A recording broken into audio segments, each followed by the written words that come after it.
የሐዋርያት ሥራ ምዕራፍ 12 በዚያም ዘመን ንጉሥ ሄሮድስ መከራ ያጸናባቸው ዘንድ ከቤተ ክርስቲያኑ በአንዳንዶቹ ላይ እጁን ጫነባቸው። የዮሐንስንም ወንድም ያዕቆብን በሰይፍ ገደለው። አይሁድንም ደስ እንዳሰኛቸው አይቶ ጨምሮ ጴጥሮስን ደግሞ ያዘው። የቂጣ በዓልም ወራት ነበረ። በያዘውም ጊዜ ወደ ወህኒ አገባው። ከፋሲካም በኋላ ወደ ሕዝብ ያወጣው ዘንድ አስቦ እያንዳንዱ 4 ወታደሮች ሆነው እንዲጠብቁት ለአራት ጭፍራ ክፍል አሳልፎ ሰጠው።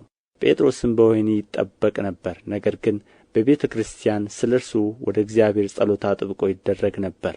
ሄሮድስም ሊያወጣው ባሰበ ጊዜ በዚያች ሌሊት ጴጥሮስ በሁለት ሰንሰለት ታስሮ ከሁለት ወታደሮች መካከል ተኝቶ ነበር። ጠባቂዎችም በደጁ ፊት ሆነው ወህኒውን ይጠብቁ ነበር። እነሆም የጌታ መልአክ ቀረበ፣ በቤትም ውስጥ ብርሃን በራ። ጴጥሮስንም ጎድኑን መትቶ አነቃውና ፈጥነህ ተነሣ አለው።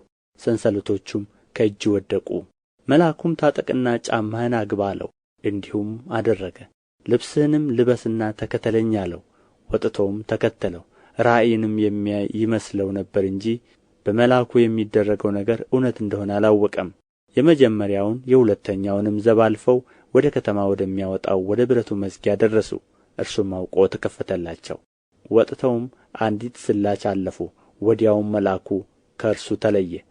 ጴጥሮስም ወደ ልቡ ተመልሶ ጌታ መልአኩን ልኮ ከሄሮድስ እጅና የአይሁድ ሕዝብ ይጠብቁት ከነበረው ሁሉ እንዳዳነኝ አሁን በእውነት አወቅሁ አለ። ባስተዋለም ጊዜ እጅግ ሰዎች ተከማችተው ይጸልዩበት ወደ ነበረ ማርቆስ ወደ ተባለ ወደ ዮሐንስ እናት ወደ ማርያም ቤት መጣ። ጴጥሮስም የደጁን መዝጊያ ባንኳኳ ጊዜ ሮዴ የሚሉአት አንዲት ገረድ ትሰማ ዘንድ ቀረበች። የጴጥሮስ ድምፅ መሆኑን ባወቀች ጊዜ ከደስታዋ የተነሣ ደጁን አልከፈተችም። ነገር ግን ወደ ውስጥ ሮጣ ጴጥሮስ በደጅ ፊት ቆሞ እንዳለ አወራች። እነርሱም አብደሻል አሏት። እርሷ ግን እንዲሁ እንደሆነ ታስረግጥ ነበር። እነርሱም መልአኩ ነው አሉ። ጴጥሮስ ግን ማንኳኳቱን አዘወተረ። ከፍተውም አዩትና ተገረሙ።